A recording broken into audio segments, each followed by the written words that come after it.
Today we're going to discuss one of the most critical and important topics that we will ever discuss in spirit science.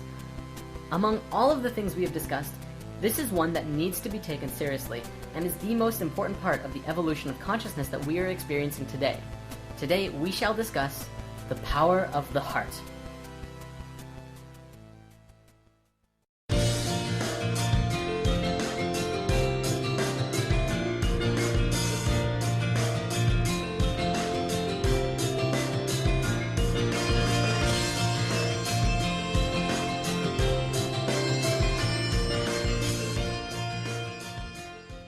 Let's just dive right into this. What does the heart have to do with anything? Well, it's pretty much everything. When you're first incarnating at a microscopic level, the physical body starts out as a cell, or as we call it in the geometry world, a sphere. Then, you begin to multiply inwards to understand how your own spherical geometry works. Once your sphereness understands itself inwards, it can begin to expand outwards. You soon become a four-celled organism in the form of a tetrahedron. Soon after that, you become a star tetrahedron, which is the egg of life form we discussed in lesson 6. From this diagram, it probably looks more like a cube, but if you rotate it, you begin to see the star tetrahedron form. This form is 8 cells, which from a metaphysical perspective is the basis of the 8 base chakras in the octave of your body. After that, you become a mess of cells for a while, but eventually you become a toroidal field. The space at the very core of that field is where your first actual organ appears, which is the heart. Okay, so the heart is the first organ that appears as you're manifesting into physical reality. What else? Well, the brain and the heart are both electromagnetic field generators, but the heart has a field that is so much more powerful than the brain. In fact, the heart is 100 times electrically stronger and up to 5,000 times stronger magnetically than the brain. This is important because those two fields are the fields that make up the reality we exist within: electrical and magnetic, electromagnetic fields. We're going to look at the work now of the Institute of HeartMath, which is an organization with over 19 years of research and study on the psychophysiology of stress, emotions, and the interactions between the heart and the brain. The information they have discovered and compiled is revolutionary. On the technical side, the Institute puts a lot of focus into understanding the spaces between the heartbeat, which is called the heart rate variability, or HRV for short. It used to be assumed in science that the heart at rest beat like a metronome, faithfully beating out a steady rhythm. Moment-to-moment variations of the heartbeat are generally overlooked when your heart rate is being measured by a doctor, who will take your pulse and tell you that your heart is beating at, say, 70 beats per minute. Through the use of a technology called electrocardiogram and EM wave scanners, scientists were able to measure every heartbeat in real time and learned that a healthy heart, even under resting conditions, were actually quite irregular. In a simplified sense, your heart does not beat like clockwork as it was once assumed, but even healthy hearts tend to beat quite irregularly. Why is this important? By understanding how your heart is beating, we begin to have a clearer picture of our adaptability to the environmental and situational demands that we find ourselves in. If your boss at work tells you to do some extra work, your heart will paint a clear picture of how you're reacting. If you're totally cool with it, the heart will maintain the same general flow that it was already going at. If this new information causes you to feel stress, that will be demonstrated by the heartbeat fluctuating into an intense chaotic mess, or somewhere in the middle. Now, these fluctuations in how your heart beats come from a variety of sources and demonstrate our physiological resilience and behavioral flexibility to our experiences. Research done at the Institute of HeartMath has shown that one of the most powerful factors in affecting our heart's changing rhythm is our feelings and emotions. When our varying heart rate is plotted over time, the overall shape of the waveform is called our heart rhythm pattern. HeartMath has demonstrated that the emotions we experience directly affect our heart rhythm pattern, and this in turn shows us how our body is functioning. In general, emotions like stress, anger, frustration, and anxiety cause the heart rhythm pattern to become very chaotic, like so. This waveform looks like a series of uneven, jagged peaks. Physiologically, this shows us that the heart is not in harmony with itself. This can be likened to driving a car with one foot on the accelerator and the other foot on the brake at the same time, possibly while trying to go from first gear to fourth and then back. This creates an incredibly jerky ride, burns more gasoline, and isn't great for the car altogether. Likewise, when your heart is functioning from a place of stress and anxiety, it causes our bodies to operate insufficiently, deplete our energies, and produce extra wear and tear on the whole system. This is especially true if stress and negative emotions are prolonged or experienced often. What about positive emotions? Well, there is a massive visible contrast. Positive emotions send a very different signal throughout our body. When we experience uplifting emotions like love, appreciation, joy, and care, our heart rhythm pattern becomes a highly ordered, smooth, and harmonious wave.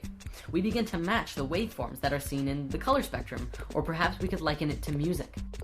This is one aspect of what it means to be more harmonious with nature, and since nature flows through sacred geometry, we are also becoming more aligned consciously with ourselves and the universe around us. It is no wonder that positive emotions feel so good. They actually help our body system become more harmonious and synchronize and work better. The Institute of Heart Math has shown that generating sustained positive emotions facilitates a body-wide shift to a specific, scientifically measurable state called psychophysiological coherence. Let's break this down. Psycho comes from psychological, which means mental and emotions, and physiological means body. Coherence is systematic or logical connection or harmony. Altogether, it means a harmony of both body, mind, and emotional functions. If you're familiar with the four elements, you know that earth is the physical, so body, air is mental, mind, water is emotions, and fire is spirit. HeartMath has scientifically shown now that positive and healthy emotions bring 3 of those elements into coherence, and although they don't look at the spiritual aspect, I don't doubt that the fire element also comes into harmony. In an experiment done at the Institute, they hooked up scanners to an individual who was subjected to very chaotic emotions. For 300 seconds, they measured the respiration, heart rate variability, and blood pressure rhythm. After this time, the individual on the scanners did a technique on himself which they have dubbed the HeartMath Quick Coherence Technique, which activated a feeling of love and appreciation. Instantly, all 3 of the rhythms came into entrainment and harmony with each other, and stayed in harmony for the remainder of the experiment. One important note to stress is that cohesion is not relaxation.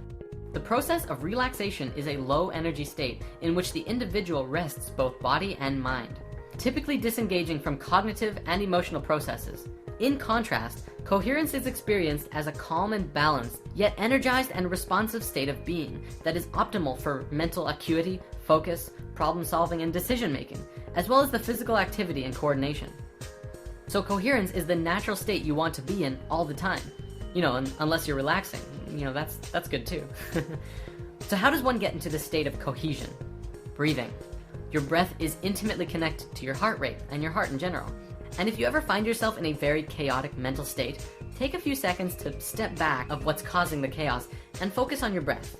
Take long and deep breaths. The Institute of Heart Math doesn't put too much focus into particular breathing techniques, but they put an emphasis on using your breath as well as positive and loving emotions to bring you back into a state of cohesion. They say that it's not super necessary to put focus on your breath all the time, but it is very helpful to bring yourself out of chaos and back into alignment. From a spiritual perspective, and if you're working towards that, breath is very important. However, breath is another huge topic, and I personally recommend focusing on your breath during meditations. Focusing on breathing and your heart is a beautiful way to move into a silent space during meditation and deeper into yourself, all while sustaining the same healthy emotions. Now, throughout ancient history, across many religions and belief systems, the heart was always considered a center of the being, the source of spiritual wisdom and insight, thought, emotion, and connection to the divine. The ancient Egyptians believed that all thought and life was done from the heart, which is why they threw away the brain after the pharaoh died, but they left the heart in the body. They felt that the being would need it in the next life, so they left it there, but the brain was useless. Western scientific thought places the heart as just a pump. However, in the last several decades, science has begun to go full circle in realizing and understanding what these ancient civilizations knew and taught. In the field of neurocardiology, scientists have discovered that the heart possesses its own intrinsic nervous system, a network of brain cells with over 40,000 neurons.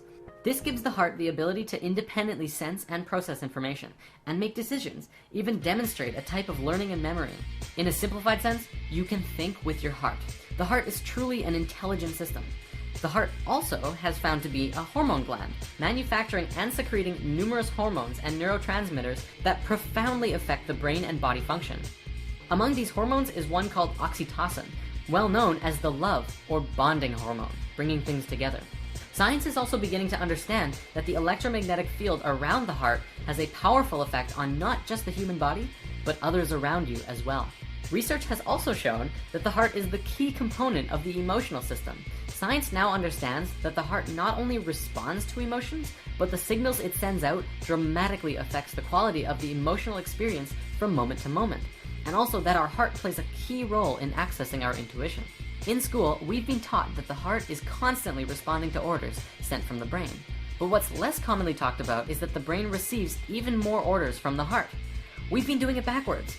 Moreover, these signals have a significant effect on brain function, influencing emotional processes as well as higher cognitive faculties such as attention, perception, memory, and problem solving. Guide yourself from your heart, not from your brain. When you allow your negative emotions to get to you, you disconnect from your ability to think clearly, remember things, learn lessons, reason, and make effective decisions, which explains why often we act impulsively and unwisely under stress. The heart's signal has a profound effect on the brain during positive and negative emotions. Live in your heart, for the heart is the center of unity consciousness, where the brain is the center of duality consciousness. You can see that right in how they're made. The brain has the two hemispheres. The heart is a place of unity. Since we fell in consciousness, we moved from heart consciousness and into our brains, and all decisions were made from the brain. In doing so, we became polarized and lost our connections to the universal consciousness called unity. This shift in consciousness we are experiencing now is a movement from the brain and back into the heart, where we will once again know and understand the universe and unconditional love for everyone and all things, regardless of who they are or what damage they've done to themselves or others. And this is why the heart is so important right now. Live in your heart. It is the gateway to the divine.